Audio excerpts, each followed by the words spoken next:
ഭർത്താവിന് ഭക്ഷണം വെച്ചു കൊടുത്താ അല്ലാഹു നിനക്ക് തരുന്ന പ്രതിഫലം നിനക്കറിയുമോ ഫാത്തിമ?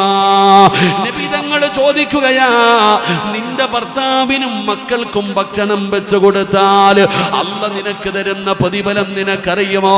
പഠിക്കണം പെങ്ങളെ, പഠിക്കണം പെങ്ങളെ. അല്ലാഹുവിന്റെ പ്രവാചകൻ അവിടെ നിന്ന് പറഞ്ഞു തരികയാണ്. അതുകൊണ്ട് പെൺമക്കളോട് പറഞ്ഞു കൊടുക്കാ, വാപ്പമാരോട് പറഞ്ഞു തരികയാ, നീ നിന്റെ പെൺമക്കളോട് പറഞ്ഞു കൊടുക്കണം, ഭർത്താവിന് ഭക്ഷണം വെച്ചു കൊടുത്താൽ അല്ലാഹു തരുന്ന പ്രതിഫലം എന്തെന്നറിയുവോ? ഉസ്താദേ, അടുക്കളയിൽ കിടന്ന് കരയുകയാണ്, അടുക്കളയിൽ കിടന്ന് കരിയുകയാണ്, കരിപെട്ടുകൊണ്ട് അടുക്കളയിൽ കിടക്കുന്ന സഹോദരി, അടുപ്പിന്റെ ചുവട്ടിൽ കിടന്ന് പ്രയാസപ്പെടുന്ന പെങ്ങളെ, നിനക്കല്ല തരുന്ന പ്രതിഫലം അറിയുവോ? വെളുത്ത സുന്ദരിയായ നീ പടച്ചവനെ അടുപ്പിന്റെ ചുവട്ടിൽ കിടന്ന് ചോറ് വെക്കുമ്പോ, കറി വെക്കുമ്പോ വല്ലാതെ ചൂടല്ലേ പെണ്ണേ, ശരീരം വിയർക്കുമല്ലോ, നെറ്റിത്തടത്തിലൂടെ കഴുത്തിലൂടെ വിയർപ്പ് തുള്ളികൾ ഒഴുകുമല്ലോ. നിനക്കറിയുമോ അല്ലാഹു തരുന്ന പ്രതിഫലം എന്താണെന്ന്? അല്ലാഹു തരുന്ന പ്രതിഫലം അറിയുമോ ഉമ്മ? നീ നിന്റെ ഭർത്താവിനും മക്കൾക്കും ഭക്ഷണം വെക്കുമ്പോ ഒരു തുള്ളി വിയർപ്പ് നിന്റെ ശരീരത്ത് നിന്ന് താഴെ വീണാൽ, ഒരു തുള്ളി വിയർപ്പ് നിന്റെ ശരീരത്ത് നിന്ന് താഴെ വീണാ അത് വെറുതെയല്ല പെണ്ണേ, നരകത്തിന്റെ തീ നിന്നെ തൊടില്ല എന്ന് നബി മുഹമ്മദ് മുസ്തഫ സല്ലല്ലാഹു അലൈഹി വസല്ലമ തങ്ങൾ പറയുകയാ. ആ വിയർപ്പ് തുള്ളി വെറുതെയാകില്ല, ആ വിയർപ്പ് തുള്ളി വെറുതെയാകില്ല, അതിന് വലിയ പ്രതിഫലമുണ്ട് പെങ്ങള്, നരകത്തിൽ നിന്നുള്ള മോചനമാണ്. പടച്ചവനെ, മക്കൾക്ക് പാല് കൊടുക്കുന്ന ഉമ്മ 2 വയസ്സ് പൂർത്തിയാകുന്നത് വരെ പൊന്നാര മക്കൾക്ക് നീ പട്ടിണിയാണെങ്കിലും പാല് കൊടുക്കുന്നല്ലോ, നീ ഭക്ഷണം കൊടുക്കുന്നല്ലോ. അല്ലാഹു നിനക്ക് തരുന്ന പ്രതിഫലം എന്തെന്നറിയുവോ? ജിഹാദിന്റെ കൂലിയാ. അല്ലാഹുവിന്റെ ദീനിന് വേണ്ടി രണാങ്കണത്തിൽ പോരാടിയ ജിഹാദിന്റെ പ്രതിഫലമാണ് 2 വർഷം തന്റെ മക്കൾക്ക് പാല് കൊടുക്കുന്ന ഉമ്മയ്ക്ക് കൊടുക്കുന്നത്. നീ ഒരുപാട് വേദന സഹിച്ചവളല്ലേ, പ്രസവ വേദനയ്ക്ക് വല്ലാത്ത വേദനയാണല്ലോ, നീ വല്ലാതെ അനുഭവിച്ചവരാണല്ലോ. ആ പ്രസവിക്കുന്ന സമയത്ത് പ്രസവവുമായി ബന്ധപ്പെട്ടൊരു പെണ്ണു മരിച്ചാ അവൾക്ക് ഷഹീദിന്റെ കൂലിയാ, അവൾക്ക് ഷഹീദിന്റെ കൂലിയാ. പെങ്ങളെ, ഭർത്താവിന്റെ വസ്ത്രം കഴുകി കൊടുത്താൽ, ഭർത്താവിന്റെ വസ്ത്രം കഴുകി കൊടുത്താൽ നിനക്ക് പ്രതിഫലം അറിയില്ലടോ, നിങ്ങൾക്ക് പ്രതിഫലം അറിയില്ലടോ.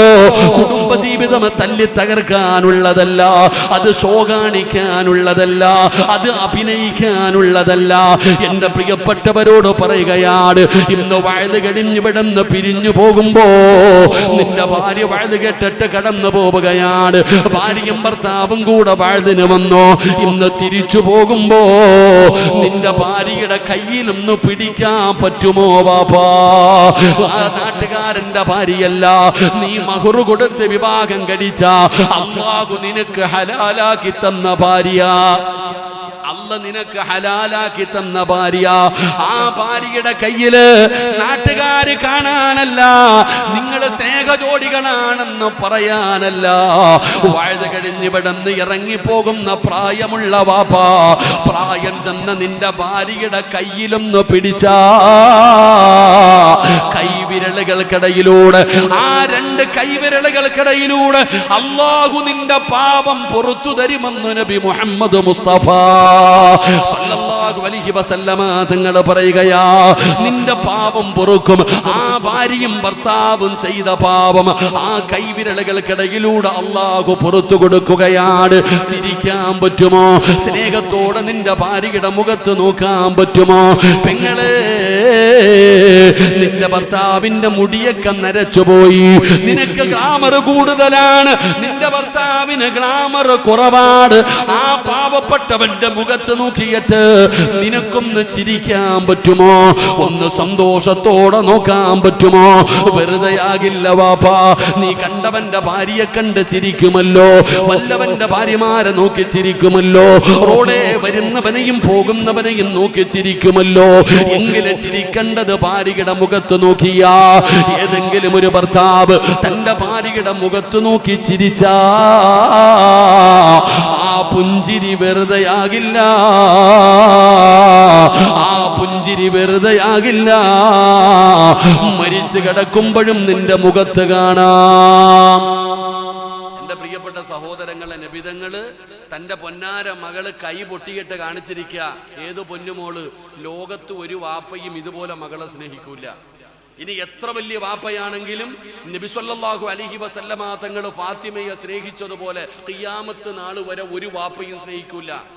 അത്രയ്ക്കും സ്നേഹമുള്ള മകള് തൻ്റെ രണ്ട് കൈയും പൊട്ടിയിട്ട് ഇങ്ങനെ കാണിച്ചിട്ട് സങ്കടം പറഞ്ഞപ്പോ നബിതങ്ങൾ പറയുക, വാ വാരിക്കെട്ട് പോകാന്നല്ല പറഞ്ഞേ, നീ എല്ലാം വാരിക്കെട്ടിക്കോ, മതി, ഇവിടുത്തെ ജീവിതം മതി എന്ന് പറഞ്ഞ് വിളിച്ചിറക്കിക്കൊണ്ട് പോകലല്ല.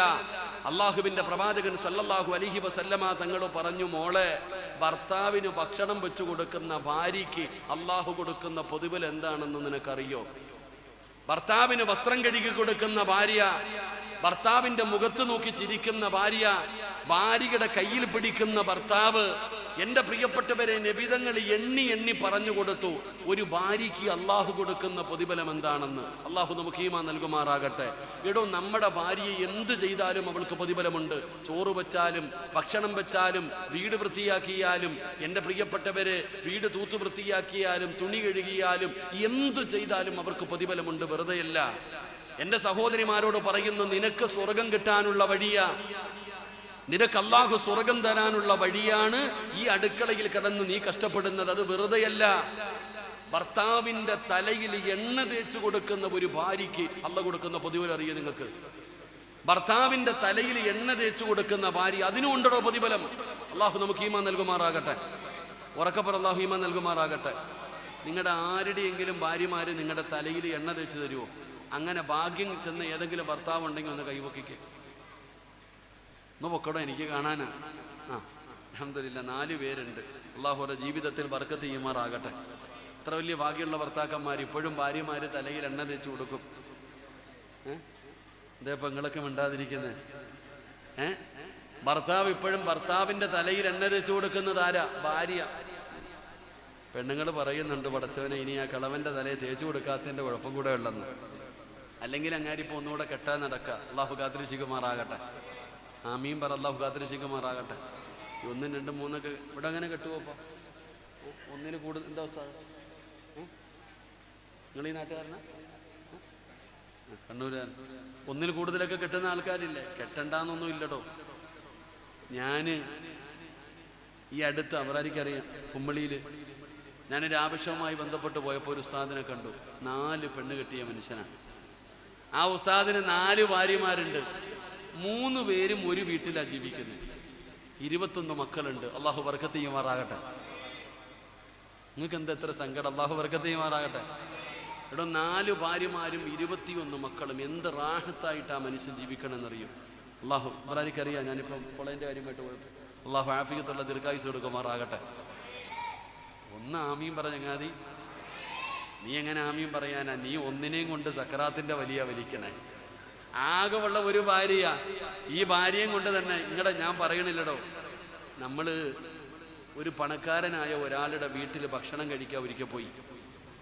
അങ്ങനെ ഭക്ഷണമെല്ലാം കഴിച്ചിട്ട് ഇറക്കുമ്പോൾ, ഞാൻ സ്ഥലം പറയണില്ല, പറഞ്ഞാൽ നിങ്ങൾക്ക് പലർക്കും അറിയാതെ ഞാൻ പറയില്ല. ആ വീട്ടിൽ നിന്ന് ഇറങ്ങുമ്പോൾ ഞങ്ങളുടെ കൂടെ പ്രായമുള്ള ഒരു ഉസ്താദ് ഉണ്ടായിരുന്നു. ആ വീട്ടുകാരൻ വിളിച്ചു, അങ്ങ് ഉസ്താദ് 1 മിനിറ്റ് അകത്തോട്ട് കൊണ്ടുപോയി. എന്നിട്ട് ഇവർ 2 പേരും അവിടെ നിന്ന് സംസാരിക്കുന്നുണ്ട്. ആ മനുഷ്യൻ ഇങ്ങനെ എന്തോ പറഞ്ഞ് കരയുക, സങ്കടം പറഞ്ഞിട്ട്. ഈ ഉസ്താദ് ഇങ്ങനെ എന്നെ നോക്കും, ചിരിക്കും. ഈ ഉസ്താദിനെ കാണാൻ നമ്മളെ നോക്കി ചിരിക്കുന്നത്. അങ്ങനെ ഭക്ഷണമെല്ലാം കഴിച്ച് ഇറങ്ങി പോകുമ്പോൾ ചോദിച്ചു, എന്തേ ഉസ്താദെ? അയാൾ വലിയ സങ്കടമൊക്കെ പറഞ്ഞല്ലോ. ഒന്നുമില്ല മോനെ, 2 പെണ്ണ് കെട്ടിയിട്ട് ആ സാധു വലിയ പ്രയാസത്തിലാണ്. അദ്ദേഹത്തിന് 2 ഭാര്യമാരുണ്ട്. ഈ 2 ഭാര്യമാരുടെ ഇടയിൽ കിടന്നുകൊണ്ട് ആ പാപം വല്ലാതെ കഷ്ടപ്പെടുകയാ. ആ സങ്കടം പറഞ്ഞിട്ട് കരയുകയാ. അപ്പൊ നമ്മൾ ചോദിച്ചു, നിങ്ങൾ എന്തിനാ ചിരിച്ചേന്ന്? ഞാൻ 3 എണ്ണം കെട്ടിയിട്ട് നടക്കാണ്. അല്ലാഹു ഈമാൻ തരുമാറാകട്ടെ. ആ ഉസ്താദ് 3 വിവാഹം കഴിച്ച ആളാണ്. അപ്പൊ ഞാൻ പറയുന്നത്, എടാ നമ്മൾ മനസ്സിലാക്കേണ്ടത് ഇന്ന് കുടുംബജീവിതത്തിന്റെ വില അറിയില്ല. ഇന്ന് ഭാര്യയും ഭർത്താവും തമ്മിൽ വല്ലാതെ പ്രശ്നങ്ങളായിരുന്നു. തലാഖ് പറയാൻ വലിയ കാരണമൊന്നും വേണ്ട. ഈ അടുത്ത് നടന്ന 2 കാര്യങ്ങൾ. ഒരു പെൺകുട്ടി കുളിക്കാൻ പോകുമ്പോൾ സ്വന്തമായിട്ട് സോപ്പ് കൊണ്ടുപോയി കുളിക്കും. കുളി കഴിഞ്ഞ് തിരിച്ചു പോകുമ്പോൾ ആ സൂപ്പ് എടുത്തുകൊണ്ട് റൂമിൽ വെക്കും. ഇത്രയേ ഉള്ളൂ വിഷയം. അങ്ങനെ സോപ്പ് എടുത്തുകൊണ്ട് തിരിച്ചു പോകുമ്പോൾ ഭർത്താവിന്റെ സഹോദരി കണ്ടു. അവൾ എന്തോ ഒരു ചോദ്യം ചോദിച്ചു. സുബ്ഹാനല്ലാഹ്, കഴിഞ്ഞു. 2 പേരും പിരിഞ്ഞു. അല്ലാഹു കാത്തിരക്ഷിക്കുമാറാകട്ടെ. എനിക്കറിയുന്ന ഒരു സുഹൃത്തിന്റെ ഭാര്യയുടെ സഹോദരൻ പെണ്ണ് കെട്ടിയിട്ട് ബർത്ത്ഡേക്ക് ഗിഫ്റ്റ് ഒന്നും വാങ്ങിച്ചു കൊടുത്തില്ല. അത് കാരണം ആ കല്യാണം മുടങ്ങി. ആ കല്യാണമല്ല, അവർ പിരിഞ്ഞു. ഗിഫ്റ്റ് എല്ലാവരും ഗിഫ്റ്റ് വാങ്ങിച്ചു കൊടുക്കുന്നു. ആ പാവപ്പെട്ടവൻ എവിടെ നിന്ന് വാങ്ങിച്ചു കൊടുക്കാനാ? എൻ്റെ പ്രിയപ്പെട്ട സഹോദരങ്ങൾ, ഇന്ന് അതൊക്കെ വലിയ കാര്യമാ. ഗിഫ്റ്റ് മേടിച്ചു കൊടുക്കണം, കറങ്ങാൻ കൊണ്ടുപോകണം, അങ്ങനെയുള്ള കാര്യങ്ങളാ. ഭാര്യയ്ക്കും ഭർത്താവിനും ഒരുമിച്ച് ജീവിക്കണമെന്ന് ആഗ്രഹം ഉണ്ടെങ്കിലും ഈ കുടുംബക്കാർ സമ്മതിക്കാറില്ല. ഏറ്റവും കൂടുതൽ പരാതി, ഭാര്യയും ഭർത്താവും 5 മിനിറ്റ് പരസ്പരം ഇരുന്ന് സംസാരിച്ചാൽ തീരുന്ന വിഷയമുള്ളൂ. പക്ഷെ ആര് സമ്മതിക്കൂല? ഈ ഭർത്താവിന്റെ വീട്ടുകാരും ഈ പെണ്ണിന്റെ വീട്ടുകാരും സമ്മതിക്കൂല. ഇവരുടെ വാശിയുടെ മുമ്പിലാണ് പല ജീവിതവും തകർന്നു പോകുന്നത്. എൻ്റെ ഒരു അനുഭവം ഞാൻ പറയാം. ഞാൻ ഇതുപോലെ എല്ലാ ചർച്ചകളും പരാജയപ്പെട്ടു. അവസാനം കമ്മിറ്റിക്കാരുടെ ഇടയിൽ വെച്ചുകൊണ്ട് കൊടുക്കൽ വാങ്ങലിന്റെ അവസാനത്തെ എഴുതി വെക്കുക, കൊടുത്തത് തിരിച്ചു കൊടുക്കണം എന്നുള്ള രീതിയിലുള്ള സെറ്റിൽമെന്റ് നടക്കുകയാണ്. അപ്പൊ ഞാൻ നോക്കുമ്പോ എല്ലാരും കിടന്നിട്ട് വലിയ ബഹളം. KL 60B 2444 വണ്ടി പാർക്ക് ചെയ്തിരിക്കുന്ന സ്ഥലത്ത് നിന്നിട്ട് റോഡ് ബ്ലോക്കാണ്. ഏത് വണ്ടിയാപ്പ? KL 60B 2444. പലർക്കും സ്വന്തം വണ്ടിയുടെ നമ്പറിന്റെ പേര് അറിയില്ല. അതുകൊണ്ടാ എന്തായാലും ഒന്ന് മാറ്റി കൊടുക്കുക ഇൻഷാ അല്ലാഹ്. അല്ലാഹു നമുക്ക് ഈമാൻ നൽകുമാറാകട്ടെ. അപ്പൊ ഞാൻ നോക്കുമ്പോ വലിയ ചർച്ചകൾ നടക്കുകയാ. അപ്പൊ എന്നോട് ചോദിച്ചു, ഉസ്താദിനൊന്നും പറയുന്നത് എന്താ ഉസ്താദൊന്നും മിണ്ടാത്തേന്ന്? ഞാൻ പറഞ്ഞു, ഞാനെന്തു പറയാനാ, എനിക്ക് നിങ്ങളോട് ആരോടും സംസാരിക്കണ്ട, ആ പയ്യനോടും പെണ്ണിനോടും ഒന്ന് സംസാരിക്കണം. അത് പറ്റത്തില്ല ഉസ്താദെ. എന്നാ ഞാൻ പറഞ്ഞു, എന്നാ നിങ്ങളുടെ ഇഷ്ടം പോലെ ചെയ്തോളാൻ. അവസാനം മനസ്സോടെ എന്നോട് സംസാരിക്കാൻ പറഞ്ഞു. ഈ ഭാര്യയെയും ഭർത്താവിനെയും ഒരു ചെറിയ കുട്ടിയുണ്ട്, ഇവരെ 3 പേരെയും വിളിച്ച് മദ്രസയുടെ മുകളിൽ പോയി. എന്നിട്ട് ഞാൻ പറഞ്ഞു, എന്താ പ്രശ്നമെന്ന് ചോദിച്ചു. ഇവർ 2 പേരും അങ്ങോട്ട് പറയാൻ തുടങ്ങി. പടച്ചവനെ, ഇടിവെട്ടി മഴ പെയ്യണ പോലെ അവിടെ പലതും നടന്നു. ഭാര്യയും ഭർത്താവും പറയാനുള്ളത് മുഴുവനും അങ്ങോട്ടും ഇങ്ങോട്ടും പറഞ്ഞു, വഴക്കുകൂടി, അടിക്കാൻ കൈപൊക്കി, എന്തെല്ലാം ചെയ്തു. ഞാൻ മിണ്ടാതെ ഇരുന്നു. അന്ന് എനിക്ക് മനസ്സിലായി ക്ഷമയുണ്ടെന്ന്. ഞാൻ മിണ്ടാതെ ഇരുന്നു. എല്ലാം പറഞ്ഞ് ഇടിവെട്ടി മഴ പെയ്ത് തോർന്നു. 2 പേരും ശാന്തമായിരുന്നപ്പോൾ ഞാൻ ചോദിച്ചു, എല്ലാവരും മലക്കുകളൊന്നുമല്ല, മനുഷ്യന്മാരാ, എല്ലാവരും അങ്ങോട്ടും ഇങ്ങോട്ടും തെറ്റുകളൊക്കെ ചെയ്യും. നിങ്ങൾക്ക് 2 പേർക്കും ഒന്ന് വിട്ടുവീഴ്ച ചെയ്തൂടെ? ഒന്ന് ജീവിച്ചൂടെ നിങ്ങൾക്ക്? ഇല്ല ഉസ്താദെ, പറ്റൂല, എനിക്ക് ഇയാളുടെ കൂടെ ജീവിക്കാൻ പറ്റൂല. അവൻ പറയുന്നത് എനിക്കും പറ്റൂല. ഞാൻ ചോദിച്ചൊരു കുട്ടിയുണ്ട്, ഒന്നുമില്ല, 2 പേരും വലിയ വഴക്ക്. അവസാനം 8ാമത്തെ അടവെന്ന് പറഞ്ഞൊരു സാധനം ഉണ്ടല്ലോ. ഞാൻ അവസാനം ഇവരോട് പറഞ്ഞു, നിങ്ങൾ ഇന്ന് ഈ റൂമിന്റെ പുറത്തിറങ്ങിയാൽ നിങ്ങൾ 2 പേരും തലാഖ് പറഞ്ഞു പിരിയുകയാ. ഇനി ഒരിക്കലും നിങ്ങൾക്ക് 2 പേർക്കും ചേരാൻ പറ്റൂല. അതുകൊണ്ട് ഇവിടെ നിന്നുകൊണ്ട് പൊരുത്തം ചോദിച്ചിട്ട് ഇറങ്ങാൻ പറഞ്ഞു. ഭാര്യയോടും ഭർത്താവിനോടും പറഞ്ഞു, നിങ്ങൾ 2 പേരും ഇവിടെ നിന്നുകൊണ്ട് പൊരുത്തം ചോദിക്ക്, എന്നിട്ട് നിങ്ങൾ യാത്ര പറഞ്ഞു. ഞാൻ പുറത്തു നിൽക്കാമെന്ന് പറഞ്ഞു വാതിലടച്ച് പുറത്തിറങ്ങി.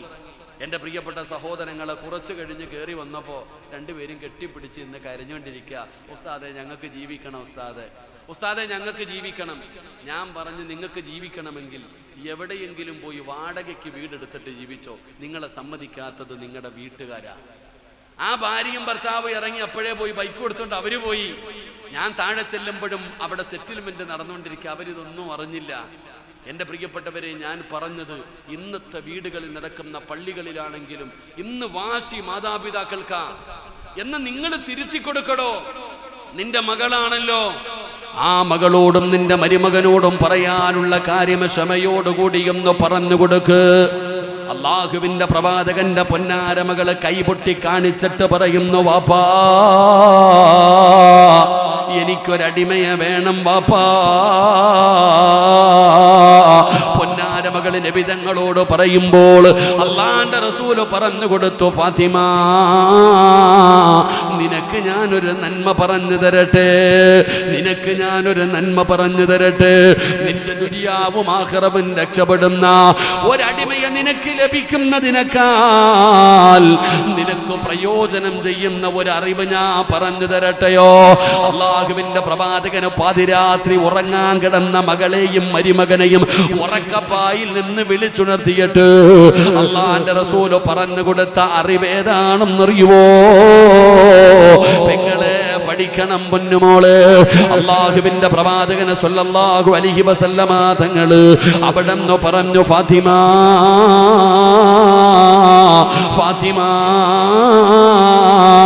കിടന്നുറങ്ങുന്നതിന് മുമ്പ് സുബ്ഹാനല്ലാഹ് അൽഹംദുലില്ലാഹ് അല്ലാഹു അക്ബർ നബി തങ്ങൾ മകളോട് പറഞ്ഞു കൊടുക്കുകയാണ്. കിടന്നുറങ്ങുന്നതിന് മുമ്പ് 33 പ്രാവശ്യം സുബ്ഹാനല്ലാഹ്, 33 പ്രാവശ്യം അൽഹംദുലില്ലാഹ്, 33 പ്രാവശ്യം അല്ലാഹു അക്ബർ. ഇത് പറഞ്ഞിട്ട് കിടക്കണേ ഫാത്തിമ, ഇത് പറഞ്ഞിട്ട് കിടക്കണേ ഫാത്തിമ. പടച്ചവനെ, ഫാത്തിമ ബീബി റളിയല്ലാഹു തആല അൻഹാ മരിക്കുന്ന ദിവസം വരെ പറയുമായിരുന്നു, നബി തങ്ങൾ പറഞ്ഞു കൊടുത്ത ഒരു നന്മയാണ്. മരിക്കുന്ന ദിവസം വരെ പറയുമായിരുന്നു. അലിയാർ തങ്ങൾ പറയുകയാ, ഫമാ തറക്തുഹാ ബഅദ സമിഅതുഹാ മിൻ റസൂലില്ലാഹ്. എന്റെ നബി തങ്ങൾ പറഞ്ഞതിന് ശേഷം ഞാൻ ഇന്നുവരെ മുടക്കിയിട്ടില്ല, ഞാൻ ഇന്നുവരെ മുടക്കിയിട്ടില്ല. അലിയാർ തങ്ങൾ മരിക്കുന്ന കാലം വരെ ആ നന്മ ചെയ്യുമായിരുന്നു. സുബ്ഹാനല്ലാഹ് അൽഹംദുലില്ലാഹ് അല്ലാഹു അക്ബർ. ഇതിന്റെ മഹത്വം അറിയില്ലടോ, ഇതിന്റെ മഹത്വം അറിയില്ലടോ. അതുകൊണ്ട് ഈ വഅദ് കേൾക്കാമെന്നവർക്ക് ഞാനൊരു നല്ല കാര്യം പറഞ്ഞു തരാ. പറഞ്ഞാ നീയും രക്ഷപ്പെടും, ഞാനും രക്ഷപ്പെടും. നമുക്ക് രണ്ടുപേർക്കും രക്ഷപ്പെടാൻ, നമുക്ക് രണ്ടുപേർക്കും രക്ഷപ്പെടാൻ ഒരു നന്മ പറഞ്ഞു തരട്ടെയോ? അല്ലാഹുവിന്റെ പ്രവാചകൻ പറഞ്ഞു, ആയിഷ 4 കാര്യം ചെയ്യാതെ ഉറങ്ങില്ലേ ആയിഷ? ഈ പറയുന്ന 4 കാര്യം ചെയ്യാതെ ഉറങ്ങരുത്. പ്രത്യേകിച്ച് ഇന്ന് ചെയ്യണം സഹോദരാ. ഇന്നഹും കാനൂ യുസാരിഊന ഫിൽ ഖൈറാത്ത്. ഇന്നൊരു രാത്രിയെങ്കിലും ചെയ്യ്, ഇന്ന് ഒരു രാത്രിയെങ്കിലും ചെയ്യ്.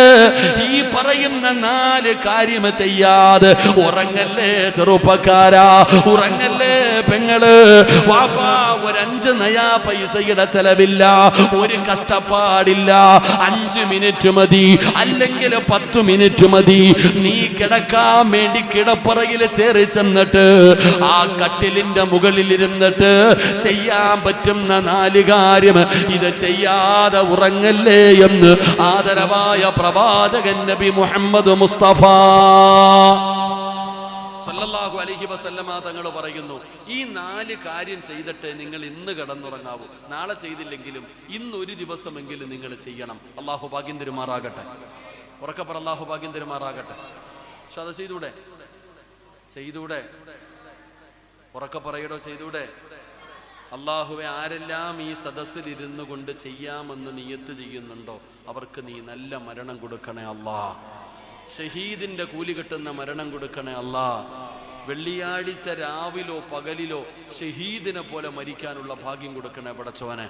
ഇൻഷാ അല്ലാ ചെയ്തൂടെ? ഉറക്കെ പറ ഇൻഷാ അല്ലാ. ഇത്ര ശബ്ദമേ നിങ്ങൾക്കുള്ളൂ. ഒരു ഇൻഷാ അല്ലാ പറഞ്ഞ്. അല്ലാഹു നമുക്ക് ഈമാൻ നൽകുമാറാകട്ടെ. 1, കിടന്നുറങ്ങുന്നതിന് മുമ്പ് ഒരു ഖത്തം ഓതിയിട്ട് വേണം കിടന്നുറങ്ങാൻ. അല്ലാഹു ഭാഗ്യം തരുമാറാകട്ടെ. എന്തോതിയിട്ട് വേണം കിടന്നുറങ്ങാൻ? എന്തോതിയിട്ട് വേണം കിടന്നുറങ്ങാൻ? ഓതൂല്ലേ? ഓതൂല്ലേ? അതിപ്പോ ആലോചിക്കുന്നതാ എങ്ങനെ ഓതാൻ പറ്റുക. ഒരു ഖത്ത് ഓതാന്ന് വെച്ചാൽ മുടക്കനാരിയ. അപ്പൊ നബി സല്ലല്ലാഹു അലൈഹി വസല്ലമ തങ്ങൾ പറഞ്ഞു കൊടുത്തു, സൂറത്തുൽ ഇഖ്ലാസ്, ഖുൽ ഹുവല്ലാഹു അഹദ്, ഖുൽ അഊദു ബിറബ്ബിൽ ഫലക്, ഖുൽ അഊദു ബിറബ്ബിൻ നാസ്. ഈ 3 സൂറത്ത് ഓതിയിട്ട് കിടന്നാൽ ഒരു ഖത്തം ഓതിയ കൂലി കിട്ടും. നബിയിനാ റസൂലുള്ളാഹി, നബിയിനാ റസൂലുള്ളാഹി. ഏത് സൂറത്ത്? സൂറത്തുൽ ഇഖ്ലാസ്, സൂറത്തുൽ ഫലക്ക്, സൂറത്തുൽ നാസ്. ഈ 3 സൂറത്ത് എന്തായാലും നമുക്ക് എല്ലാവർക്കും അറിയാം. അപ്പോൾ ഒരു ഖത്ത ഓതിയിട്ട് വേണം ഇന്ന് കിടന്നുറങ്ങാൻ. അള്ളാഹു ഭാഗ്യം തരുമാറാകട്ടെ. ഓതൂല്ലേ? ഉറക്കെ പറഞ്ഞ് ഓതൂല്ലേ? അള്ളാഹുവെ, ആരൊക്കെ ഇന്ന് ഈ മജ്ലിസിൽ ഇരുന്നു കൊണ്ട് ഉറക്ക ഇൻഷാ അല്ല പറയുന്നുണ്ടോ, അവര് മരിക്കുമ്പോൾ ഈ ഇൻഷാ അല്ല പറയുന്ന അതേ ശബ്ദത്തിൽ ഷഹാദത്ത് കലിമ ഉറക്കെ പറഞ്ഞു മരിക്കാൻ ഭാഗ്യം കൊടുക്കണേ അല്ലാഹ്. ഇനിയൊരു ഇൻഷാ അല്ല പറഞ്ഞേ. അതങ്ങനെ ഒന്ന് കിട്ടിയാലേ ചിലർക്ക് പറ്റൂ അല്ലേ? ഒരെണ്ണം കൊടുക്കണം. അങ്ങോട്ട് പോടാന്ന് പറഞ്ഞാൽ പോത്തെ ഒരെണ്ണം അപ്പറടിയാവും. എന്തപ്പം അങ്ങനെ? അള്ളാഹു നമുക്ക് ഈമാൻ തരുമാറാകട്ടെ. 2 ലോകത്തുള്ള എല്ലാവരോടും പൊരുത്തം ചോദിക്കണം. നീ ലോകത്തുള്ള എല്ലാവരോടും പൊരുത്തം ചോദിച്ചിട്ട് വേണം ഇന്ന് രാത്രി ഉറങ്ങാൻ. അള്ളാഹു ചോദിക്കാൻ ഭാഗ്യം തരുമാറാകട്ടെ. സ്വന്തം പെണ്ണുമ്പിള്ള എടുത്ത് ചോദിക്കുന്നില്ല, പിന്നെ ഇനിയിപ്പോൾ ലോകത്തുള്ളവരോട്. രാവിലെ മുതൽ വൈകുന്നേരം വരെ ഭാര്യ എന്തൊക്കെ പറയാൻ പറ്റുമോ അതൊക്കെ നമ്മൾ പറയും. ഖബറിൽ കിടക്കണ വാപ്പാനെ വരെ വേണമെങ്കിൽ വിളിച്ചു വരുത്തും. എന്തൊക്കെ പറയാൻ പറ്റുമോ അത് മുഴുവനും പറഞ്ഞിട്ട് ഓളോട് പോലും ചോദിക്കണില്ല, പിന്നെ ഇനിയിപ്പോൾ ലോകത്തുള്ളവരോടില്ലേ. എടാ, ലോകത്തുള്ള എല്ലാവരുടെയും പൊരുത്തം കിട്ടാനുള്ള വഴി എന്താ? നീ ദുആ ചെയ്യണം. അല്ലാഹുവേ, ലോക മുസ്ലിമീങ്ങൾക്ക് നീ പുറത്തു കൊടുക്കണം. എല്ലാവരോടും നീ കരുണ കാണിക്കണം. അല്ലാഹുമ്മ ഗുഫിർ ലഹു. ദുആ ചെയ്യുമല്ലോ, അല്ലാഹുമ്മ ഗുഫിർ ലിൽ മുഅ്മിനീന വൽ മുഅ്മിനാത്ത് വൽ മുസ്ലിമീന വൽ മുസ്ലിമാത്ത് വൽ അഹ്യാഇ മിൻഹും വൽ അംവാത്ത്. اللهم اغفر للمؤمنين والمؤمنات والمسلمين والمسلمات والأحياء منهم والأموات. പടച്ചവനെ, ഈ ലോകത്തുള്ള എല്ലാ മുസ്ലിമീങ്ങൾക്കും നീ പുറത്തു കൊടുക്കണം. മരിച്ചവർക്കും ജീവിച്ചിരിക്കുന്നവർക്കും എല്ലാവരോടും നീ പുറത്തു കൊടുക്കണം. നീ കരുണ കാണിക്കണം. ലോകത്തുള്ള എല്ലാവർക്കും വേണ്ടി ദുആ ചെയ്താൽ അവരുടെ പൊരുത്തം നിനക്ക് ലഭിക്കുമെന്ന് നബിയനാ റസൂലുള്ളാഹി. ഈ ദുആ എന്ന് പറഞ്ഞ് അല്ലാഹുമ്മ ഗുഫിർ ലിൽ മുഅ്മിനീന വൽ മുഅ്മിനാത്ത് എന്ന് പറയടാ. ദുആ എന്ന് പറഞ്ഞേ, اللهم اغفر للمؤمنين والمؤمنات والمسلمين والمسلمات والأحياء منهم. എന്താ ഇതിന്റെ പ്രതിഫലം നിങ്ങൾക്ക് അറിയോ? അറിയത്തില്ല. എടാ, ഈ ദുആ ചെയ്യുന്നവൻ അല്ല തരുന്ന പ്രതിഫലം എന്താ? ഇന്ന് ലോകത്ത് 200 കോടി മുസ്ലിമീങ്ങൾ ഉണ്ടെന്നാ പറയുന്നത്. ഏകദേശം ഇന്ന് ലോകത്ത് 200 കോടി മുസ്ലിമീങ്ങളുണ്ട്. നിങ്ങൾ ആരെങ്കിലും اللهم اغفر للمؤمنين والمؤمنات والمسلمين والمسلمات والأحياء منهم والأموات إنك مجيب الدعوات يا قاضي الحاجات. നമ്മൾ ചെയ്യുന്ന ദുആ. എടാ, നിങ്ങൾ ഈ ലോകത്തുള്ള 200 കോടി മുസ്ലിമീങ്ങൾ ഈ ലോകത്തുണ്ടെങ്കിൽ ഓരോ മനുഷ്യന്റെയും തലയ്ക്ക് എണ്ണം വെച്ച് ഈ ദുആ ചെയ്താൽ അല്ലാഹു നിനക്ക് പ്രതിഫലം തരുമെന്ന് ആദരവായ പ്രവാചകൻ നബി മുഹമ്മദ് മുസ്തഫ. ഈ അല്ലാഹുമ്മ ഗുഫിർ ലിൽ മുഅ്മിനീന വൽ മുഅ്മിനാത്ത് വൽ മുസ്ലിമീന വൽ മുസ്ലിമാത്ത് എന്ന് പറയുന്ന ദുആ നീ ചെയ്താൽ 200 കോടി നന്മ നിനക്ക് അല്ലാഹു തരും. ഒറ്റവട്ടം ചെയ്താൽ.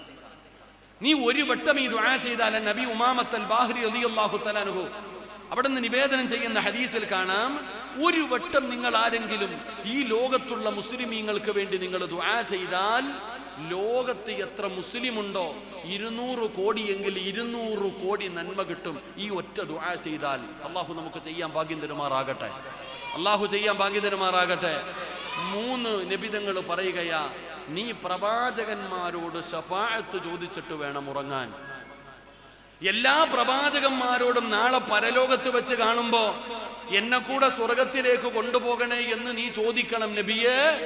അങ്ങയല്ലാതെ വേറെ ആരെയും ഞാൻ കണ്ടിട്ടില്ലല്ലോ, പിന്നെ എങ്ങനെ ചോദിക്കാ? അപ്പോഴാണ് നബിതങ്ങൾ പറഞ്ഞത് ഒരു 10 സ്വലാത്ത് പറയാൻ. കിടന്നുറങ്ങുന്നതിന് മുമ്പ് അല്ലാഹുവിന്റെ പ്രവാചകൻ സ്വല്ലല്ലാഹു അലൈഹി വസല്ലമ തങ്ങളുടെ പേരിൽ ഒരു 10 സ്വലാത്ത് പറയാൻ. അത് പറഞ്ഞാ നാളെ ശഫാഅത്ത് നിനക്ക് ഉറപ്പാണ്. നാളെ പ്രവാചകന്മാരുടെ ശഫാഅത്ത് കിട്ടുമല്ലോ. പെങ്ങളെ, 4ാമത്തെ കാര്യം, ഹജ്ജ് ചെയ്യണ്ടേ, ഉംറ ചെയ്യണ്ടേ, സിയാറത്ത് ചെയ്യണ്ടേ. ഉസ്താദേ, മരിക്കുന്നതിന് മുമ്പ് പരിശുദ്ധമായ കഅബാലയത്തിൽ ചെന്ന് ഹജ്ജ് ചെയ്യണമെന്ന് കൊതിച്ച് നടക്കുന്ന ഉമ്മ, നിനക്ക് ഹജ്ജും ഉംറയും ചെയ്ത കൂലി വേണോ? നിനക്ക് ഹജ്ജും ഉംറയും ചെയ്ത കൂലി വേണോ? രാത്രി കിടപ്പറയിൽ കയറി ചെന്നിട്ട് കിടന്നുറങ്ങുന്നതിന് മുമ്പ് സുബ്ഹാനല്ലാഹ് 33 പ്രാവശ്യം അൽഹംദുലില്ലാഹ് 33 പ്രാവശ്യം അല്ലാഹു അക്ബർ 34 പ്രാവശ്യം ലാ ഇലാഹ ഇല്ലല്ലാഹ് ഒരു പ്രാവശ്യം നിനക്ക് പറയാൻ പറ്റുമോ? എന്റെ പ്രിയപ്പെട്ടവരെ, ഹജ്ജും ഉംറയും ചെയ്ത കൂലി കിട്ടുമെന്നാണ്. ഓരോ രാത്രിയും ഹജ്ജ് ചെയ്യാടോ, ഓരോ രാത്രിയും ഉംറ ചെയ്ത കൂലിയാണ്. അതുകൊണ്ട് ഈ 4 കാര്യങ്ങൾ ചെയ്തിട്ട് വേണം ഉറങ്ങാൻ.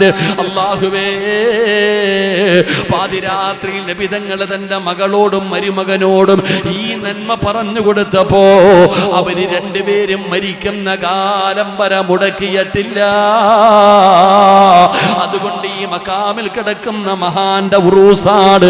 അവസാന ദിവസം ഒരുമിച്ച് കൂടിയവരോട് എനിക്ക് പറഞ്ഞു തരാനുള്ള നന്മ ഇതാ, ഇത് ചെയ്യാതെ ഉറങ്ങല്ലേ.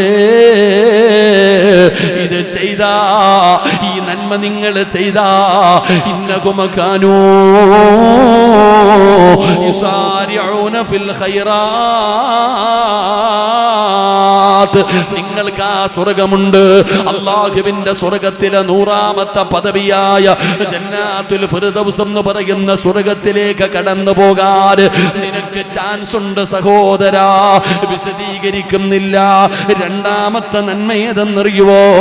രണ്ടാമത്തെ നന്മ ഏതെന്നറിയുവോ? എന്റെ പ്രിയപ്പെട്ടവരെ, ഈ പറയുന്ന സ്വഭാവമുണ്ടോ? ഈ പറയുന്ന സ്വഭാവമുണ്ടോ? വകാനൂൽ, അല്ലാഹുവിന്റെ ഖുർആൻ പറയുകയാ, ഇന്നഹും കാനൂ യുസാരിഊന ഫിൽ ഖൈറാത്ത് വയദ്ഊനനാ റഗബൻ വറഹബാ. രണ്ടാമത്തെ നന്മ, രണ്ടാമത്തെ നന്മ, അവർ അല്ലാഹുവിനോട് ദുആ ചെയ്യുമടോ. അവർ അല്ലാഹുവിനോട് ദുആ ചെയ്യുമടോ. ജീവിതത്തിൽ എന്ത് പ്രയാസം വന്നാൽ, ബുദ്ധിമുട്ടാകട്ടെ, രോഗമാകട്ടെ, കടമാകട്ടെ, നഷ്ടമാകട്ടെ, മരണമാകട്ടെ, ജീവിതത്തിൽ എന്ത് പ്രയാസം വന്നാൽ അവർ അല്ലാഹുവിനോട് ദുആ ചെയ്യുന്നവരാ. അവർ അല്ലാഹുവിനോട് ദുആ ചെയ്യുന്നവരാ. എന്റെ പ്രിയപ്പെട്ടവർ, ഈ മക്കാമിന്റെ മുറ്റത്ത് വന്നിട്ട് ദുആ ചെയ്യുന്ന ഒരുപാട് പേരുണ്ടല്ലോ. മനസ്സു നിറയട്ട് ജീവിതത്തിൽ ഒരുപാട് പ്രയാസങ്ങളുമായി ഈ മക്കാമിന്റെ മുമ്പിൽ വന്നിട്ട് പരിഹാരവുമായി ഇറങ്ങിപ്പോകുന്നവരുണ്ടല്ലോ. പടച്ചവനെ, കിഡ്നി മാറ്റി വെക്കാൻ പറഞ്ഞിട്ട് അവസാനം ഈ മക്കാമിൽ വന്നിട്ട് ആ രോഗത്തിന് പരിഹാരവുമായി ഇറങ്ങിപ്പോയ ചെറുപ്പക്കാരനുണ്ടല്ലോ. എന്തിനാ നിങ്ങളോട് ഞാൻ മഹത്വം പറയുന്നത്? നിങ്ങൾ ഓരോരുത്തരും അനുഭവിച്ചവരാണല്ലോ. നിങ്ങൾ ഓരോരുത്തർക്കും പറയാൻ ഒരുപാട് ചരിത്രങ്ങളുണ്ടല്ലോ. അതുകൊണ്ട് പറയുകയാ, നിങ്ങൾ ദുആ ചെയ്യണേ, നിങ്ങൾ ദുആ ചെയ്യണേ. വയദ്ഊനനാ റഗബൻ വറഹബാ. അവര് ദുആ ചെയ്യുന്നവരാണ്. നിങ്ങൾ എല്ലാവരും ദുആ ചെയ്യുന്നവരാ. ഞാനും ദുആ ചെയ്യും, നിങ്ങളും ദുആ ചെയ്യും. ആ ദുആയെ കുറിച്ചല്ല, ആ ദുആയെ കുറിച്ചല്ല, നമ്മൾ എല്ലാവരും ദുആ ചെയ്യുന്നവരാണ്. എങ്കിൽ ഈ ദുആ നമ്മുടെ ദുആയല്ല. രക്ഷപ്പെടാൻ ഒരു പഴുതുമില്ല, ഇനി രക്ഷപ്പെടാൻ ഒരു വഴിയുമില്ല. ഹോസ്പിറ്റലിൽ കിടക്കുന്ന രോഗിയെ കാണിച്ചിട്ട് ഡോക്ടർ പറയുകയാ, ഇനി ദൈവത്തോട് പറയ്, ഇനി ദൈവത്തോട് പറയ്. എന്റെ പ്രിയപ്പെട്ടവരെ, അതുപോലെ സാഹചര്യത്തിൽ ദുആ ചെയ്യുന്നവർ എങ്ങനത്തെ ദുആയാണെന്ന് രണ്ടടയാളം പറയാ. അല്ല പറയുന്നുണ്ട്, രണ്ടടയാളം അല്ല തന്നെ പറഞ്ഞു തരുന്നുണ്ട്. എങ്ങനെ ദുആ ചെയ്യണമെന്നറിയോ? എങ്ങനെ ദുആ ചെയ്യണമെന്നറിയുമോ? എന്റെ പ്രിയപ്പെട്ടവരെ, അല്ലാഹുവിന്റെ വിശുദ്ധമായ ഖുർആൻ പറയുകയാ, കടൽ കാണാൻ പോകുന്നവരാണല്ലോ. ഇവിടെ പരിസരത്ത് കടലുണ്ടല്ലോ. കടലിൽ പോകുന്നവർക്കറിയാ, ആ കടലിന്റെ ഉള്ളിലേക്ക് പോകും തോറും ആഴം കൂടുകയാണ്, ആഴം കൂടുകയാണ്. കടലിനടിയിൽ പോകുമ്പോ വല്ലാത്ത ഇരുളാണ്. പടച്ചവരെ, വനദാ ഫിൽ ദുലുമാ ലാ ഇലാഹ ഇല്ലാ അന്ത സുബ്ഹാനക ഇന്നി കുന്തു മിനൽ ളാലിമീൻ. ഖുർആൻ പറയുകയാ, യൂനുസ് നബി അലൈഹിസ്സലാം കടലിന്റെ മധ്യഭാഗത്ത് വെച്ച് കടലിലേക്ക് വലിച്ചെറിയുകയാണ്. ജീവനുള്ള ഒരു മനുഷ്യന് കടലിലേക്ക് വലിച്ചെറിഞ്ഞടോ, ആ കടലിന്റെ ഏറ്റവും അടിത്തട്ടിൽ ജീവിക്കുന്ന മീനാണ്, ഏറ്റവും വലിയ മീനാണ് തിമിംഗലം. ആ തിമിംഗലത്തിന്റെ വയറ്റിലാ യൂനുസ് നബി കിടക്കുന്നത്. കടലിന്റെ ഏറ്റവും ആഴമുള്ള സ്ഥലത്ത് കിടക്കുന്ന, കടലിനടിത്തട്ടിൽ കിടക്കുന്ന ഏറ്റവും വലിയ മീനായ തിമിംഗലം എന്ന് പറയുന്ന മീൻ, ആ മീനിന്റെ വയറ്റിലാണ് യൂനുസ് നബി അലൈഹിസ്സലാം കിടക്കുന്നത്. കടലിൽ വീണ ഒരു മനുഷ്യൻ രക്ഷപ്പെടുവോ? എടോ, വെള്ളത്തിൽ വീണ ഒരാൾ രക്ഷപ്പെടുമോ? യൂനുസ് നബി അലൈഹിസ്സലാം കടലിന്റെ ഏറ്റവും ആഴമുള്ള ഭാഗത്താണ് യൂനുസ് നബിയെ വലിച്ചെറിഞ്ഞത്. യൂനുസ് നബി കിടക്കുന്നത് തിമിംഗലം എന്ന് പറയുന്ന മീനിന്റെ വയറ്റില. രക്ഷപ്പെടാൻ വല്ല വഴിയുണ്ടോ? നിങ്ങൾ ചിന്തിക്ക്, നമ്മുടെ ബുദ്ധി വെച്ച് ചിന്തിക്ക്. ഈ കടലിന്റെ അടിത്തട്ടിൽ കിടക്കുന്ന തിമിംഗലത്തിന്റെ വയറ്റിനകത്ത് ഒരു മനുഷ്യൻ മരിക്കാതെ കിടക്കണമെങ്കിൽ, ഓൻ രക്ഷപ്പെടണമെങ്കിൽ, ഇന്ന് നമ്മുടെ ബുദ്ധി വെച്ച് ചിന്തിച്ചു നോക്കിക്കേ, ഒരു പഴുതുമില്ല. എന്നാ യൂനുസ് നബി അലൈഹിസ്സലാം ആ മീനിന്റെ വയറ്റിൽ കിടന്നിട്ട് അല്ലാഹനെ വിളിച്ചു, വനാദാ ഫിൽ ദുലുമാത്ത് ലാ ഇലാഹ ഇല്ലാ അന്ത സുബ്ഹാനക ഇന്നി കുന്തു മിനൽ ളാലിമീൻ. അല്ലാഹുവേ, നീ എന്നെ രക്ഷപ്പെടുത്തണം പടച്ചവനെ. അല്ലാഹുവേ, നീ എന്നെ രക്ഷപ്പെടുത്തണം തമ്പുരാനെ. ആ മീനിന്റെ വയറ്റിൽ കിടന്നിട്ട് മഹാനായ യൂനുസ് നബി അലൈഹിസ്സലാം അവിടുന്ന് ദുആ ചെയ്യുകയാണ്. അല്ലാഹ് പറഞ്ഞത് എന്തെന്നറിയുവോ? ആ യൂനുസ് നബിയെ കുറിച്ച് അല്ലാഹു പറയുകയാ, പടച്ചവരെ, ലലബിസ ഫീ ബത്നിഹി ഇലാ യൗമി യുബ്അസൂൻ. യൂനുസ് നബി എങ്ങാനും ആ ദുആ ചെയ്തില്ലായിരുന്നെങ്കിൽ, ആ മീനിന്റെ വയറ്റിൽ കിടന്നിട്ട് യൂനുസ് നബി ദുആ ചെയ്തില്ലായിരുന്നെങ്കിൽ, ഖിയാമത്ത് നാൾ വരെ അതിനകത്ത് കടക്കേണ്ടി വരുമായിരുന്നു എന്ന് അല്ലാഹുവിന്റെ വിശുദ്ധ ഖുർആൻ. ഇങ്ങനെ ദുആ ചെയ്യണം. സഹായിക്കാൻ ആരുമില്ല, രക്ഷപ്പെടാൻ ഒരു വഴിയുമില്ല. പടച്ചവനെ, സർവ്വ വഴികൾ അടഞ്ഞു നിൽക്കുമ്പോഴും എന്റെ റബ്ബുണ്ടല്ലോ, എന്നെ പടച്ച അള്ളയുണ്ടല്ലോ, ആ അള്ള എന്റെ കൂടെയുണ്ട്. ഇന്ന് നമുക്കില്ലാതെ പോയത് അള്ള ആരാണെന്നറിയില്ല. അല്ലാഹുവിൽ നമുക്ക് പ്രതീക്ഷയില്ല.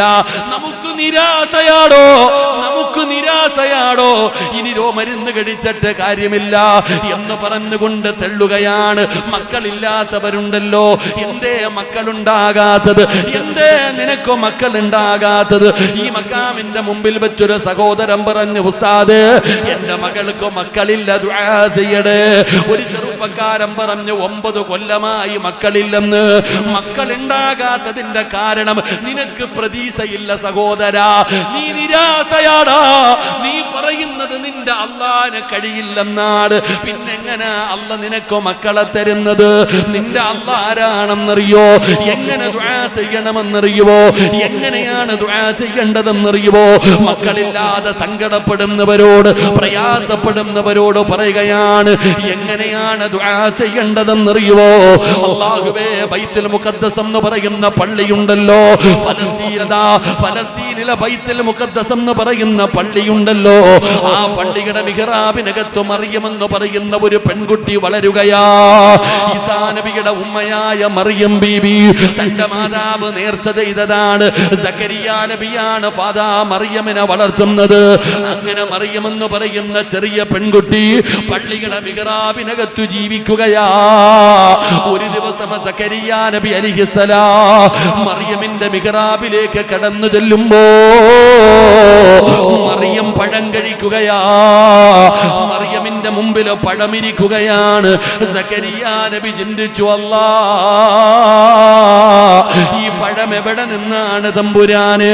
ഈ നാട്ടിൽ പോലും കിട്ടാത്ത സമയമാ. ഈ നാട്ടിൽ പോലും ഈ പഴം കിട്ടാറില്ല. ഫലസ്തീൻ എന്ന് പറയുന്ന രാജ്യത്ത് പോലും ഈ പഴം കിട്ടാറില്ല. അങ്ങനെയുള്ള സമയത്ത് എന്റെ മറിയമിന് എവിടെ നിന്നാണ് പഴം കിട്ടിയത്? മോളെ മറിയമേ, ഇതെവിടെ നിന്നാ മോള്?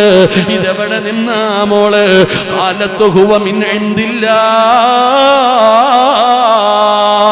എനിക്കല്ല തന്നതാ, എനിക്കല്ല തന്നതാ. അള്ളാന് കഴിയുമടോ? പഴമില്ലാത്ത സമയത്തോ പഴം കൊടുക്കാൻ അള്ളാന് കഴിയുമടോ? സക്കരിയാ നബി എന്ത് ചെയ്തെന്നറിയോ? സക്കരിയാ നബി എന്ത് ചെയ്തെന്നറിയോ? അള്ളാനോട് ദുആ ചെയ്യുകയാണ്, അള്ളാനോട് ദുആ ചെയ്യുകയാ. ഖാല റബ്ബി ഇന്ന വഹ്നിൽ അദ്മു മിന്നി വസ്തഗല الرأس شيبا ولن أكن بدعائك ربي شقيا. സക്കരിയാ നബിക്ക് മക്കളില്ലായിരുന്നു, സക്കരിയാ നബിക്ക് മക്കളില്ലായിരുന്നു. വിവാഹം കഴിഞ്ഞ് ഒരുപാട് കൊല്ലമായി, 120 വയസ്സുണ്ട് വാപ്പാ. സക്കരിയാ നബി അലൈഹിസ്സലാമിന് 120 വയസ്സുണ്ട്. 120 വയസ്സുള്ള ഒരു മകന് മക്കൾ ഉണ്ടാകാൻ വല്ല സാധ്യതയുമുണ്ടോ? നിങ്ങൾ ചിന്തിക്കുക. സക്കരിയാ നബി അലൈഹിസ്സലാമിന് 120 വയസ്സോളം അടുത്തിട്ടുണ്ട്. സക്കരിയാ നബി അള്ളാനോട് പറഞ്ഞു, പടച്ചവനെ എനിക്ക് പ്രായമായി, എൻ്റെ എല്ലുകൾ പൊടിയാൻ തുടങ്ങി, എൻ്റെ എല്ലുകൾ ഇറച്ചിയിൽ നിന്ന് വിട്ടു തുടങ്ങി. പടച്ചവനെ, ഇന്നത്തെ സാഹചര്യം വെച്ച് നോക്കിയാൽ എനിക്ക് മക്കൾ ഉണ്ടാകാൻ 1% പോലും സാധ്യതയില്ല. 120ഓളം വയസ്സ് അടുത്തിരിക്കുന്ന സക്കരിയാ നബി അള്ളാനോട് പറയുകയാ, എനിക്ക് മക്കൾ ഉണ്ടാകാൻ ഒരു ചാൻസുമില്ല പടച്ചവനെ.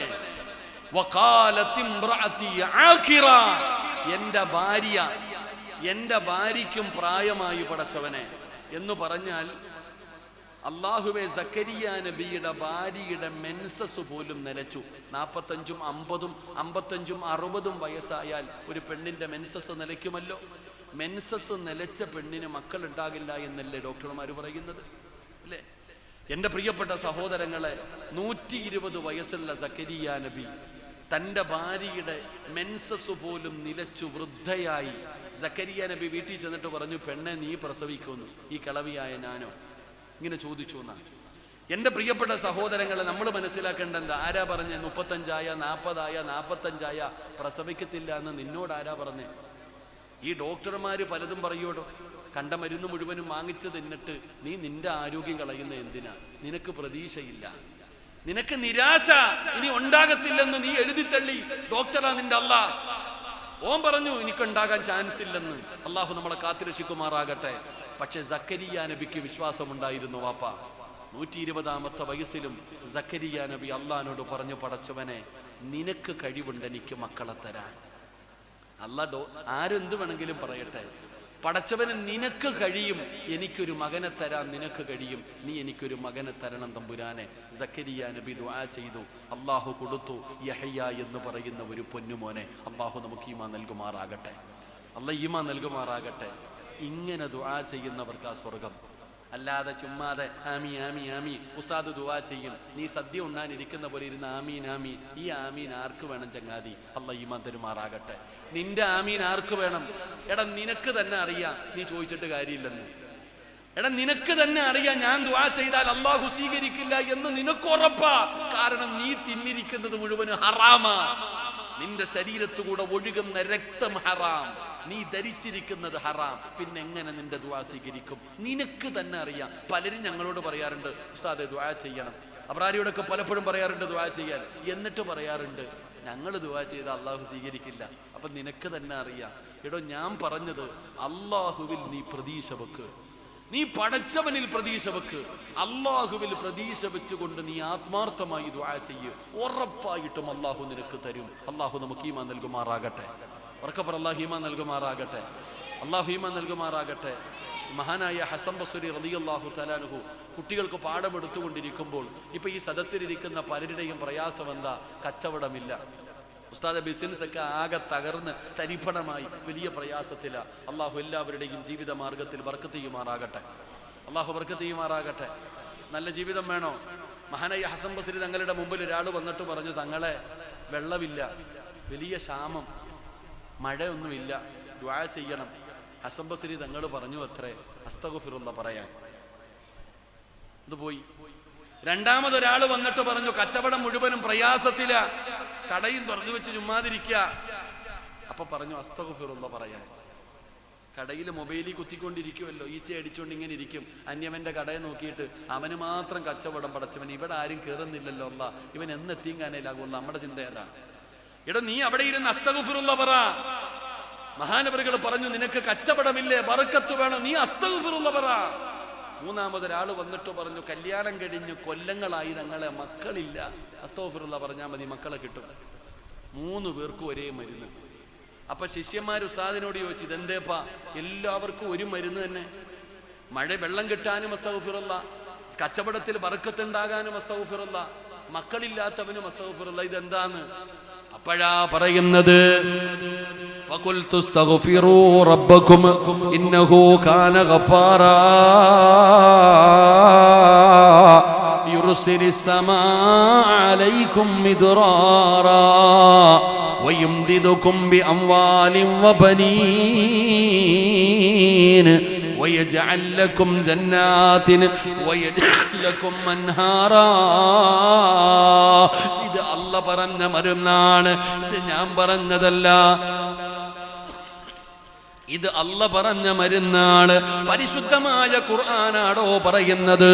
മക്കളില്ലാത്ത പെങ്ങളെ അസ്തഗ്ഫിറുല്ലാ പറമോളെ, അല്ലാഹുവിൽ പ്രതീക്ഷ വെക്ക്. എന്നെങ്കിലും ഒരു ദിവസം അല്ലാഹു നിനക്ക് തരാൻ കഴിവുള്ളവനാണ്. റബ്ബ് തരുമെന്നുള്ള പ്രതീക്ഷയോട് നീ റബ്ബിനോട് ദുആ ചെയ്യ്. എൻ്റെ പ്രിയപ്പെട്ട വാപ്പാ ഖലീലുല്ലാഹി ഇബ്രാഹിം നബി അലൈഹിസ്സലാം, നമ്രൂദ് എന്ന് പറയുന്ന ഭരണാധികാരി ഇബ്രാഹിം നബി അലൈഹിസ്സലാമിനെ തീരിട്ട് തീറടിയാക്കിയിരിക്കുകയാണ്. അടുത്തു പോകാൻ പറ്റുന്നില്ല. ആകാശത്തിലൂടെ പറന്നു പോകുന്ന പറവകൾ പോലും കരിഞ്ഞു വീഴുകയാണ്. ഭയാനകമായ തീക്കുണ്ടാരമുണ്ടാക്കി ഇബ്രാഹിം നബി അമ്പും ബില്ലും തയ്യാറാക്കി മുകളിൽ കയറ്റി നിർത്തിയിരിക്കുകയാണ്. ഇങ്ങനെ എയ്തു വിടാൻ ആ സമയത്താണ് മുഖറബുൽ അംലാക്ക് മലക്ക് ജിബ്രീൽ അലൈഹിസ്സലാം കടന്നു വരുന്നത്. ഇബ്രാഹിം നബിയെ ഒരു വാക്കു പറഞ്ഞ ഞാൻ രക്ഷപ്പെടുത്താ നബിയെ, ഈ തീ ഞാൻ അണച്ചിട്ട് അങ്ങയെ രക്ഷപ്പെടുത്താ. വേണ്ട ജിബ്രീലെ, നിന്റെ സഹായം എനിക്ക് വേണ്ട. എന്നെ പടച്ച റബ്ബന്റെ കൂടെയുണ്ട്, അല്ലാഹുണ്ടല്ലോ. ഹസ്ബുനല്ലാഹു നിഅമൽ വകീൽ നിഅമൽ മൗലാ വ നിഅമൻ നസീർ. എന്റെ റബ്ബന്റെ കൂടെയുണ്ടല്ലോ. പടച്ചവൻ അറിയാം എന്നെ രക്ഷപ്പെടുത്താൻ. നമ്രൂദ് എന്ന് പറയുന്ന ഭരണാധികാരിയുടെ ഭയാനകമായ തീകുണ്ടാരത്തിനകത്ത് നിന്ന് ശരീരത്തിലെ ഒരു രോമം പോലും കരയാതെ പടച്ചവനെ കുല്യാനാറുകൂനി ബർദം വസ്സലാമൻ അലാ ഇബ്രാഹീം, ഒരു രോമം പോലും കരിയാതെ ഇബ്രാഹിം നബി എഴുന്നേറ്റ് വന്നെന്ന് ചരിത്രം പറയുമ്പോ, എന്റെ പ്രിയപ്പെട്ടവര്, അല്ലാഹു നമ്മുടെ കൂടെയുണ്ട്. നമ്മൾ എന്തിനാ പേടിക്കുന്നത്? അല്ലാഹ് എന്തിനും കഴിവുള്ളവനാണല്ലോ. നിനക്ക് വീട് തരാൻ, നിനക്ക് സമ്പത്ത് തരാ, നിന്റെ രോഗം മാറ്റാ, നിന്റെ പ്രയാസം മാറ്റാ, നിനക്ക് മക്കളെ തരാ, എല്ലാ റബ്ബിന് കഴിയും സഹോദരാ. നീ ദുആ ചെയ്യ്, ആത്മാർത്ഥമായി ദുആ ചെയ്യ്. വയദഊനനാ റഗബൻ വറഹബാ. അങ്ങനെ ദുആ ചെയ്യുന്നത് പ്രവാചകന്മാരുടെ ഒരു സ്വഭാവമായിരുന്നു. അതുകൊണ്ടാണ് കടലിനടിത്തട്ടിൽ കടന്ന് മീനിന്റെ വയറ്റിനകത്ത് കിടന്നിട്ട് യൂനുസ് നബി വിളിക്കുകയാ, വനാദാ ഫിദ്ദുലുമാത് ലാ ഇലാഹ ഇല്ലാ അന്ത സുബ്ഹാനക ഇന്നി കുന്തു മിനൽ ളാലിമീൻ. ഈ ദുആ നിങ്ങൾ മറക്കരുത്. നിന്റെ ജീവിതത്തിൽ നിനക്ക് പ്രയാസം വരുമ്പോ, അല്ലാഹുവിനോട് ദുആ ചെയ്യുമ്പോ, ഈ യൂനുസ് നബി പറഞ്ഞ ദുആ പറ. ഈ യൂനുസ് നബി ചെയ്ത ദുആ നീയും ചെയ്യ് സഹോദരാ. എന്നിട്ട് പടച്ചവനോട് ദുആ ചെയ്യ്. അല്ലാഹുവേ, ഞങ്ങളുടെ ദുആയിക്ക് ഇജാബത്ത് നൽകണേ അല്ലാഹ്. സംഘാടകർ ബക്കറ്റുമായി നിങ്ങളുടെ മുമ്പിലേക്ക് കടന്നു വരികയാണ്. പടച്ചവര്, സദക്ക കൊണ്ട് പ്രയോജനം നിങ്ങൾക്കാണ്. ഒരുപാട് വിപത്തുകൾ, ഒരുപാട് അപകടങ്ങൾ, മാരകമായ രോഗങ്ങൾ, പടച്ചവനെ രക്ഷയുണ്ട് സഹോദരാ. അല്ലാഹുവേ, പടച്ചവനെ, മാരകമായ രോഗങ്ങളിൽ നിന്ന് രക്ഷപ്പെടാനുള്ള വഴിയാണ്. ഇന്നൊരു കുടുംബത്തിൽ ഒരു ക്യാൻസർ രോഗി, ഒരു കിഡ്നി രോഗി, അല്ലെങ്കിൽ ഡയാലിസിസ് ചെയ്യുന്നവർ, അല്ലെങ്കിൽ ഹൃദയവുമായി തൈറോയിഡുമായി ബന്ധപ്പെട്ട രോഗമുള്ളവർ, കിടന്ന കിടപ്പിൽ കിടന്ന് മലമൂത്ര വിസർജനം നടത്തുന്നവർ, ഒരു വീട്ടിൽ രോഗിയുണ്ടോ? ഇന്നൊരു വീടിനകത്ത് രോഗിയുണ്ടോ? ക്യാൻസർ പനി പടരുന്നത് പോലെ പടർന്നുകൊണ്ടിരിക്കുകയാ. അല്ലാഹുവേ, നീ ബക്കറ്റിന്റെ അകത്തിടുന്ന ഒരു ചെറിയ സദക്ക കൊണ്ട് നിനക്ക് വരാനിരിക്കുന്ന അപകടങ്ങൾ, വിപത്തുകൾ. ഇന്ന് ഞാൻ വഅദിന് വരുമ്പോ കാസർഗോഡിന്റെ പരിസരത്തുള്ള ഒരു ചെറുപ്പക്കാരൻ വിളിച്ചിട്ട് പറഞ്ഞു, ഉസ്താദേ, എന്റെ കൂട്ടുകാരന് വേണ്ടി ദുആ ചെയ്യണേ. 22 വയസ്സുള്ള ചെറുപ്പക്കാരൻ ഹാൻഡ് ബ്രേക്കിൽ വണ്ടി വെച്ചിട്ട് വീടിന്റെ ഗേറ്റ് തുറക്കാൻ ഇറങ്ങിയതാണ്. പടച്ചവനെ, ആ വണ്ടിയാണ് ആ ചെറുപ്പക്കാരന്റെ മുകളിലൂടെ കയറി ഇറങ്ങിയത്. അല്ലാഹുവേ, അവന്റെ കുടുംബക്കാരൻ നീ മജ്‌ലിസിലിരിപ്പുണ്ട്, നീ ശിവ കൊടുക്കണേ അല്ലാ. അല്ലാഹുവേ, ആ ചെറുപ്പക്കാരന്റെ ഖബർ നീ സ്വർഗ്ഗമാക്കണേ അല്ലാ. അവരുടെ കുടുംബത്തിന് സമാധാനം കൊടുക്കണേ അല്ലാ. വഅദിന് വരുമ്പോ കൈസു പറഞ്ഞു, ഉസ്താദ്, ചെറിയ പ്രായമുള്ള ഒരു കുട്ടി തിരുവനന്തപുരത്ത് മെഡിക്കൽ കോളേജിൽ ഹോസ്പിറ്റലിൽ കിടക്കുകയാ. പടച്ചവനെ, 6 പ്രാവശ്യം എങ്ങാണ്ടോ സ്ട്രോക്ക് വന്നു. ചെറിയ കുട്ടി, 5 or 6 വയസ്സുള്ള ഒരു കുട്ടിയുടെ കാര്യം കൈസു പറഞ്ഞു. ഈ കാസർഗോഡ്, ഈ കാഞ്ഞങ്ങാടുള്ളതാണ്. അതിഞ്ഞാൽ എന്റെ ഭാഗത്ത് എവിടെയോ ഉള്ള ഒരു ചെറിയ കുട്ടി 6 പ്രാവശ്യം സ്ട്രോക്ക് വന്നു. 50, 60, 70 വയസ്സുള്ളവർക്കല്ല. പടച്ചവനെ, ഒരു ചെറിയ കുഞ്ഞിന്റെ കാര്യമാണ് പറഞ്ഞത്. തിരുവനന്തപുരം മെഡിക്കൽ കോളേജിൽ പടച്ചവനെ എന്തോ ഒരു വലിയ സർജറി ചെയ്യാൻ പറഞ്ഞിരിക്കുകയാ. അല്ലാഹുവേ, ഈ മജ്‌ലിസിന്റെ ബറക്കത്ത് കൊണ്ട്, ഈ മഖാമിൽ കിടക്കുന്ന മഹാരഥന്റെ ബറക്കത്ത് കൊണ്ട് റബ്ബേ ശിവ കൊടുക്കണേ അല്ലാ.